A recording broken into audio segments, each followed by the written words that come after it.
5, 4, 3, 2, 1.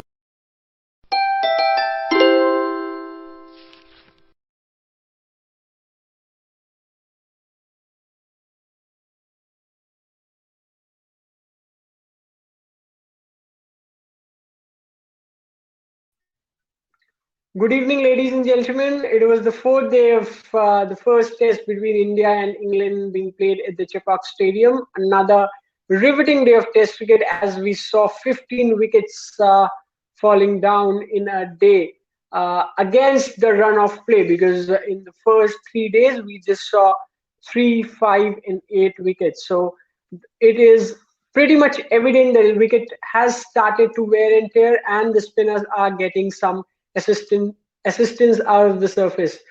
Overnight batters Washington Sundar and Ravi Ashwin came out to bat today to continue from India's scoreboard of 257 for 6. And India ultimately ended at 337 all out, courtesy Washington Sundar's 85 not out.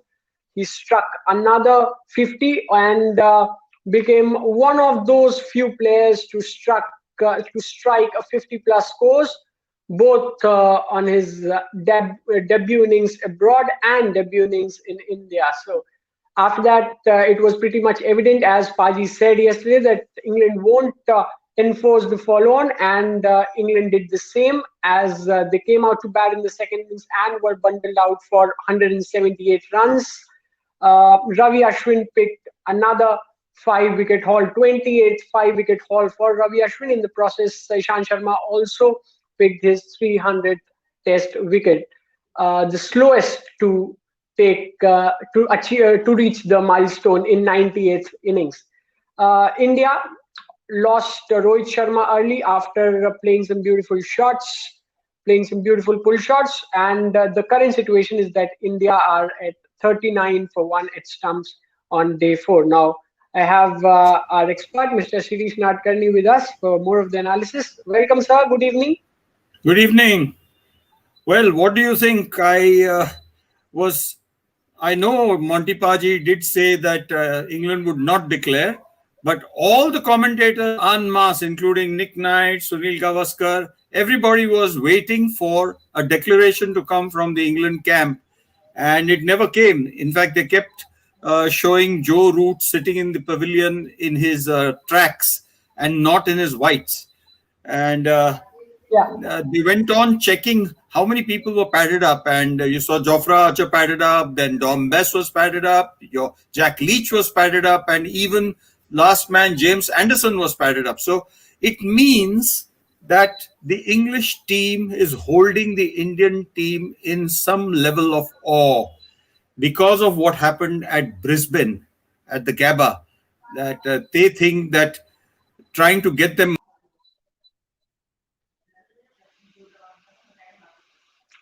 I think there's some technical issue, and Shirish was, as he was mentioning about Brisbane Gabba, the heroics of Gabba, and the fortress where India penetrated the fortress of Gabba. So he's back again. There was a bit of a technical glitch, but I think his camera and mic is still not open, is what I feel. Shirisha, if you are hearing me, if I am audible to you, please switch on. Yeah, perfect.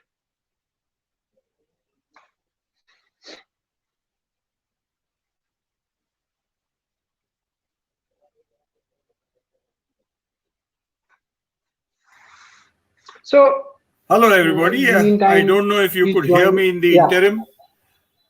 There's some technical glitch that caused me to be bumped off from the feed. I've just got on. I still can't see Utkarsh. Are you there, Utkarsh? Yes, sir. I am there. You got disconnected in between, but you are back now, so you can continue. Yeah. So as I said, I think the English are looking at the Indian team with a lot of awe and respect. They didn't think that it was worthwhile trying to bundle them out for a target for 375 or so. They just went on batting and have set a target of 420, which seems a little beyond the Indian side, although they made 39 for 1 wicket, which means they are chasing about 380 odd to win on the final day. Now, this is not beyond them, but the chances of it happening on a wearing wicket are much less than they were at Brisbane. And unless they try and push things by sending Rishabh Pant up the order and trying to get him to do a Virender Sehwag or a Rishabh Pant for that matter, going bang, bang and trying to reduce the target by lunchtime. If that does not happen, then I can see only one of two results happening. One, an English victory. They can still win despite the fact that they have let India off the hook by making them bat only for 45 to 50 minutes on the fourth day, when they could very well have made them bat for at least 1.5 hours. So either that or a draw. And a draw would be a good result for India because they have been on the back foot right from the beginning of this test. If they had possibly won the toss, then it might have been a different cup of tea altogether.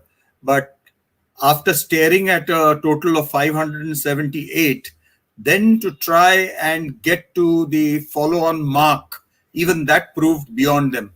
If the roles had been reversed and India had batted first after winning, if they had won the toss and had batted first, maybe the English team would have been in the same situation that India found themselves. This was a kind of pitch where winning the toss meant almost equivalent to winning the test or drawing it, being sure of at least a draw, if not a win. Yeah. And so you mentioned about the approach. So also while at post-T, the 20 overs which they played, so neither they had the intention nor the approach to declare, because post-T for the first 20 overs, they piled up approximately 60 runs, means 3 runs and over when you're batting on a wicket which has deteriorated, and you are just on the verge of declaring and on the verge of giving India to bat. So they didn't have the approach as well. Yes, it was inexplicable. I think only Ollie Pope was the man to try and push things along. Of course, Joe Root played a gem of an innings. He got 40 in better than a run a minute, a run a ball. Yeah. And he was the only one who really seemed to show some sense of purpose to try and get the score moving to as high as possible before thinking of a declaration. Yeah. But if they had decided at lunchtime itself or maybe at tea time that they would not declare, then it made sense for them to just keep on batting, and maybe they are confident of getting India out within a day. I mean, it's just 50 minutes more than 1 day, because that's the only amount of time that you got on the fourth day. Otherwise, you have 6 hours on the last day to try and get India out. And I think with the kind of batting lineup that India has, it is not going to be an easy task. If you ask me to be a betting man and take a bet on what the result of this test would be, I would go 65-35 in favor of a draw, and of course 35% chances of England winning.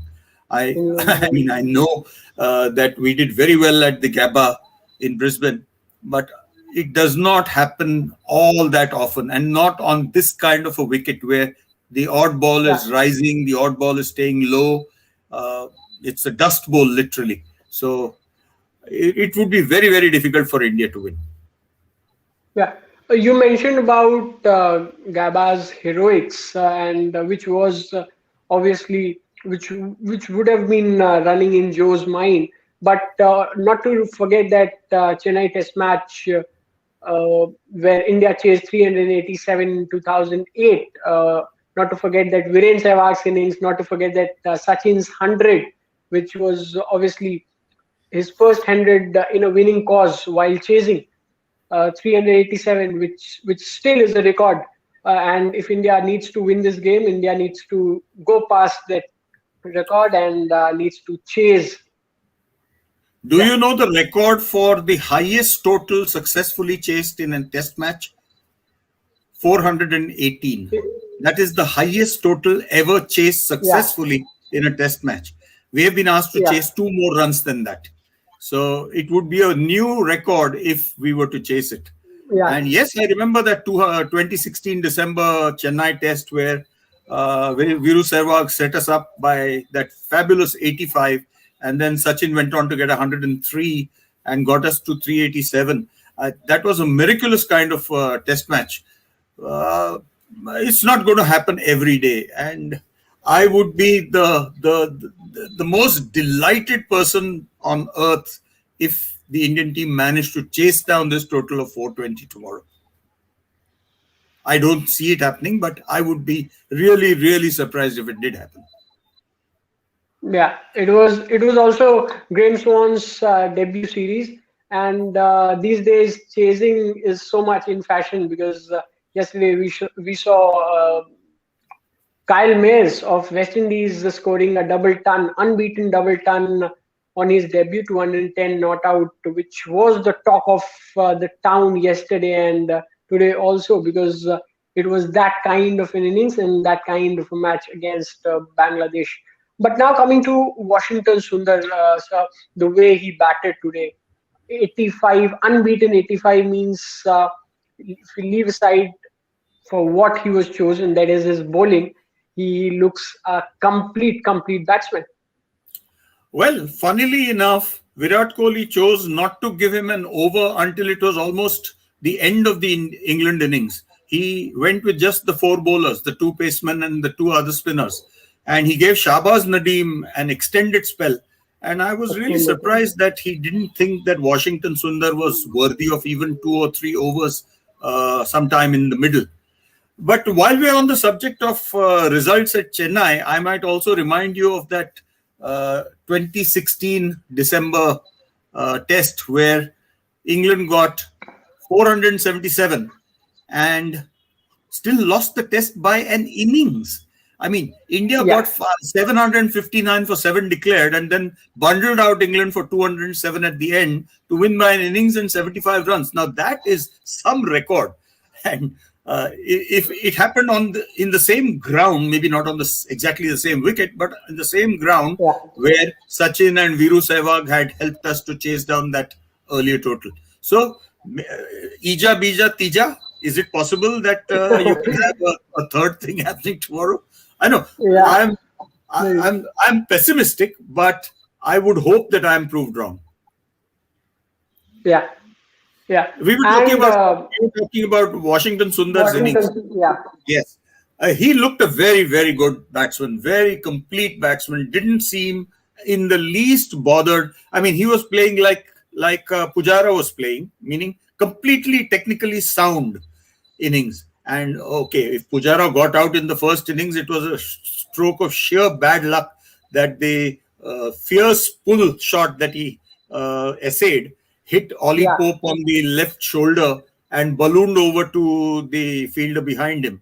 Otherwise, he didn't look like getting out. In fact, after the match, after the day's play was over, somebody asked him, what did you think of the pitch? He says, I don't think I would have got out in any other way on this pitch.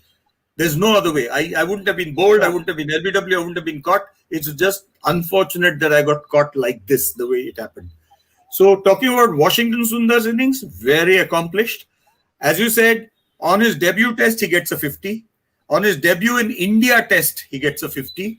And an unbeaten 50 at that. I mean, to get 85 not out is a very, very good achievement. Coming in at number 7, it is a great achievement, really is. I mean, he sealed his place for the rest of the series, if you ask me. I don't think you can dislodge him, even if you have Hardik Pandya being completely fit to bowl his overs and also take his bat.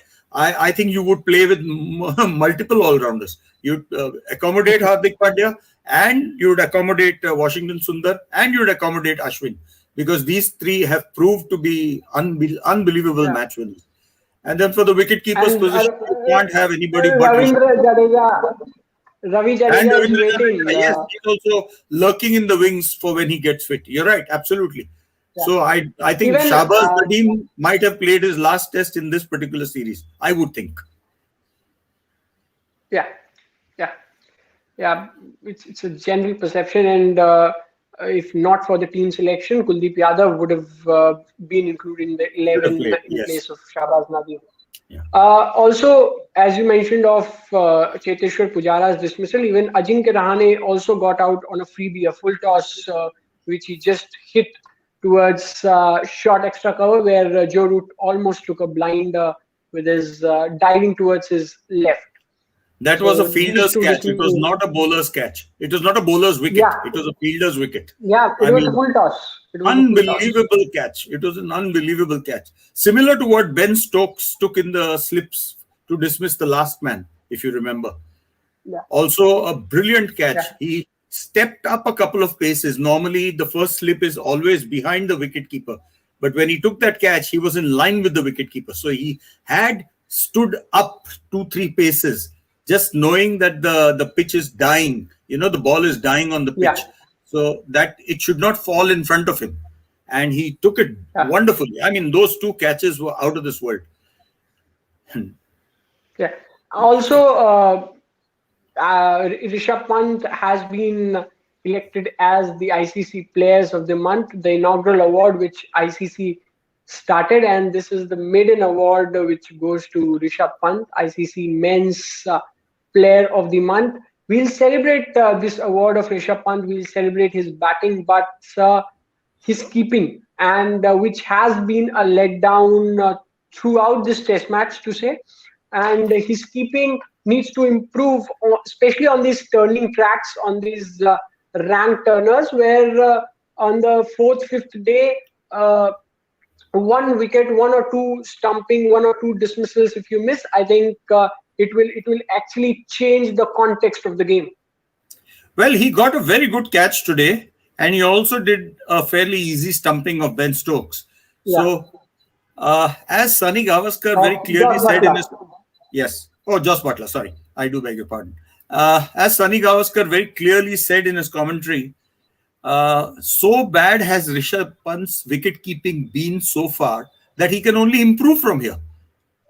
So that is a good thing to say, in the sense that he can't go any further down. He's really been a disappointment as far as wicket-keeping is concerned. So the moment, it's also a matter of confidence. Wicket-keeping is also a matter of confidence. So I suppose with his shows with the bat, his confidence as a cricketer would be at an all-time high. And all his chattering behind the stumps, which helps his own teammates, G's them up. So they also feel that he is contributing to the team. Therefore, even his wicket-keeping skills can only improve. And I think they will improve as the series goes along. Even MS Dhoni, when he started out, was just an adequate keeper.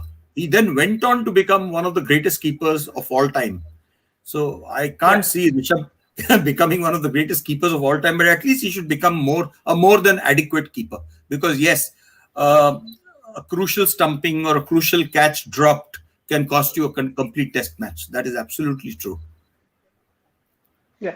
Also, talking about the batters, the way they play spin, if we do draw a comparison between England and India, England batters were sweeping quite well. I said to you during the first day's post-analysis that we saw an avalanche of sweep shots.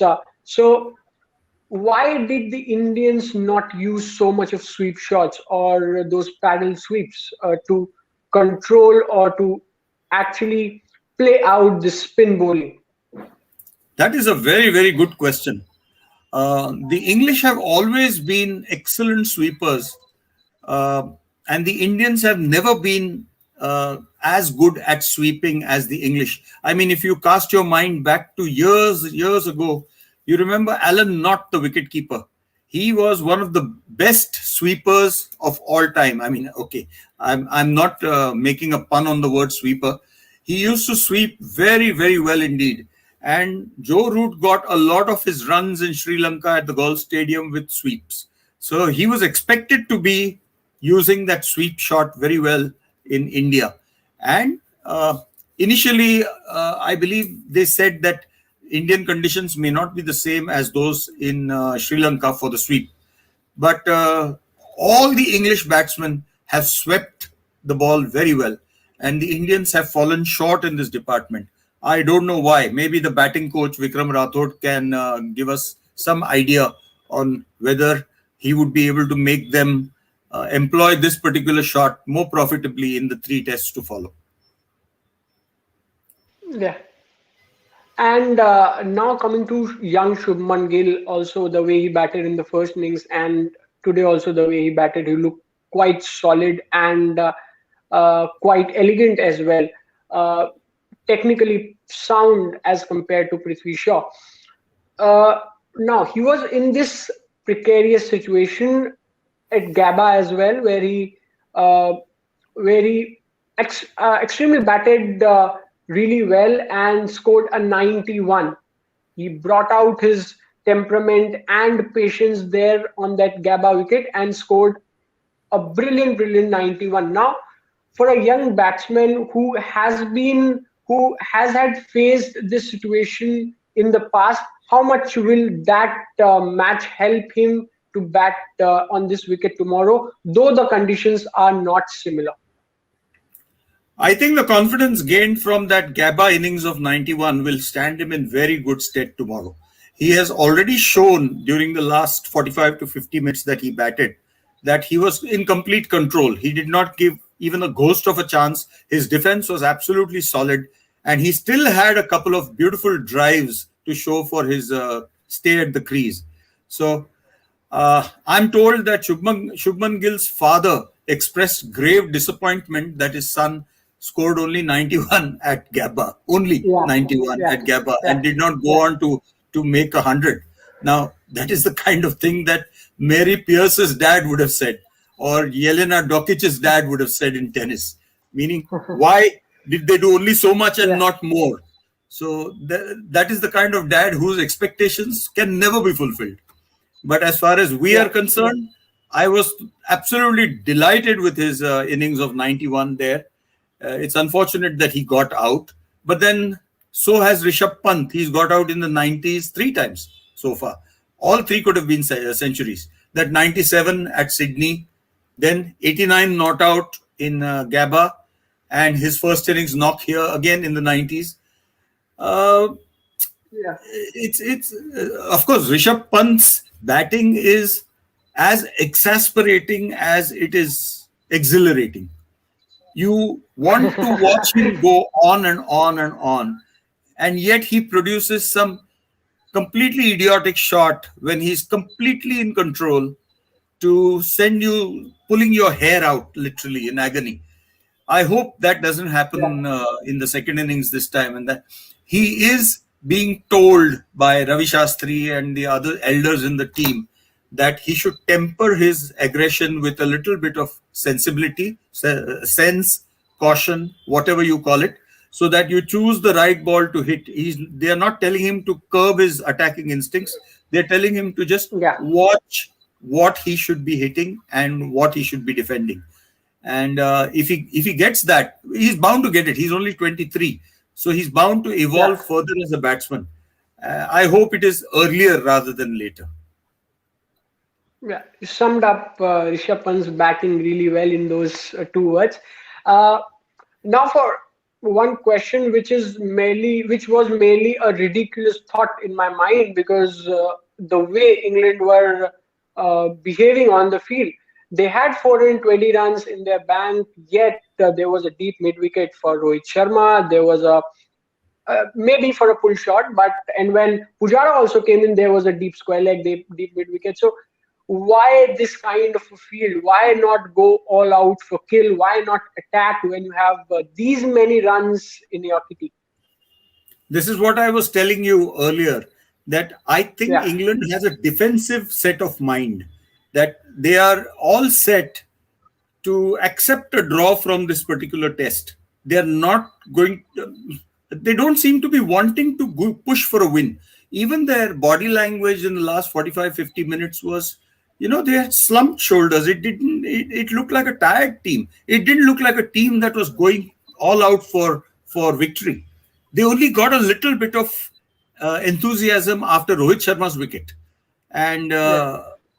so I think the first 5 or 6 overs tomorrow will give us an idea of their mindset, whether they are going to set their minds for a draw, or are they going to try to push to get the remaining 9 Indian wickets and go one up in the series. First few overs will tell us what their mindset is. But I have a nasty feeling that they will want to go for a draw first and think about a victory later. That's how it is. Now, now I cannot end this session without talking about Ravichandran Ashwin and this is what he did: 28 5 wicket haul, 6 wicket in second innings. He mentors you. He bats for you when needed. Be it in be it in Sydney with Hanuma Vihari, be it with Washington Sundar today and yesterday as well. And he bowls. So the amount of battle he is actually fighting with his own body. This is something which is commendable. So your comment on Ravi Ashwin, a quick comment. Ravi Ashwin has got 9 wickets in this test, including 6 in the second innings, which was the second innings. 6 wickets were really, really all well earned because he was given the new ball to start with in preference to Bumrah and Ishant Sharma. And he took that responsibility very well. Every time he came to bowl, you thought he was going to get a wicket. He was that good. Yes, you mentioned the point about mentoring people like Washington Sundar and even Shahbaz Nadeem, telling them how to bowl, telling them where to get the ball up to the batsman or keep it short of length, whatever. Ashwin is worth his weight in gold to the side. And if there is anything that is worth censuring, it is his fielding, because he's not the quickest on his feet. We have only 2 slow movers in this team. One is Ravichandran Ashwin and the other is Cheteshwar Pujara. But Pujara seems to have improved his speed in recent times. I saw him chasing a ball towards the boundary. He was far quicker than Ravi Ashwin, who chased another ball to the boundary and literally escorted it to the boundary. But the runs that he loses because of slack fielding, okay, if the ball comes to him, he's fine. But if he has to chase a ball, he's not very good. But that is counterbalanced or offset, as you can say, by his phenomenal bowling and his more than reliable batting and his mentoring of the younger players in the side. So he's worth his weight in gold. Yeah. Last comment before I end is that India have been in this situation back in the Australian series, be it in Sydney, be it in Gabba. So tomorrow, everyone knows they'll not bog down and play for a draw. Obviously, they'll come with an aggressive approach, and everyone will try and look to play their natural game. So tomorrow, what's your thought? What should India do? Obviously, they'll come for a victory, but being more aggressive is also not good on this kind of wicket. So your thought on tomorrow's day of play? How would India react? How should India react? If you ask me, their approach is likely to be all the other batsmen batting around Cheteshwar Pujara. He will be asked to hold one end up, play whatever shots he can if he wants to. If he doesn't want to, that's fine. As long as he defends and holds his end up, let the other batsman go for the runs. And if at any stage there is a mini collapse, you can always bring the shutters down and play out for a draw.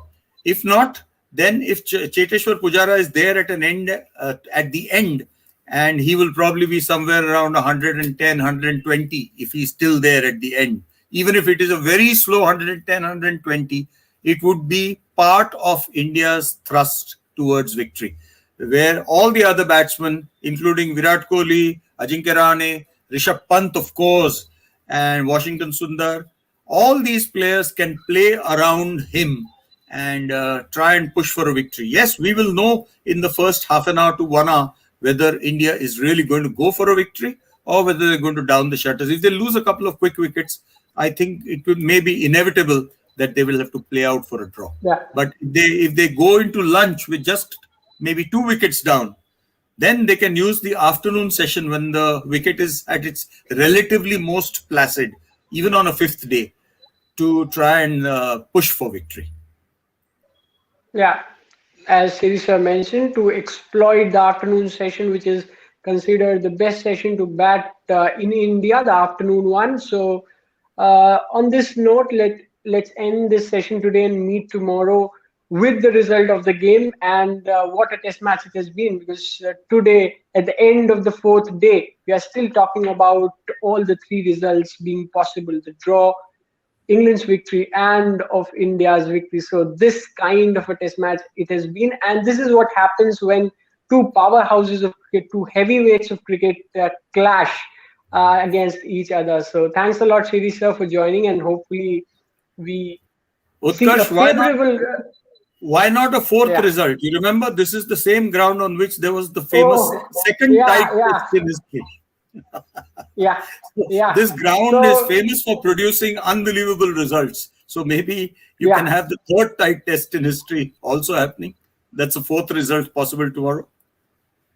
Okay, and let's see. We'll meet at the same time, same place here. So let's hope, fingers crossed, and may we see something different, because we've seen draws, we've seen victories, we have seen losses in the recent past in Test cricket, but a tie in Test cricket is uh, has taken a long time since the last tie. So, and also one more record, that after 114 years, a spinner took the first wicket on his first ball in Test match cricket, and it was Ashwin today picking Rory Burns. So this was also a stat. So on this note, let's end this session tomorrow. Let's hope whether it's a tie or a draw or victory for either side. India's victory or a victory for either side. So thanks a lot, sir, for joining, My and pleasure. we'll meet tomorrow. See you tomorrow. Yeah.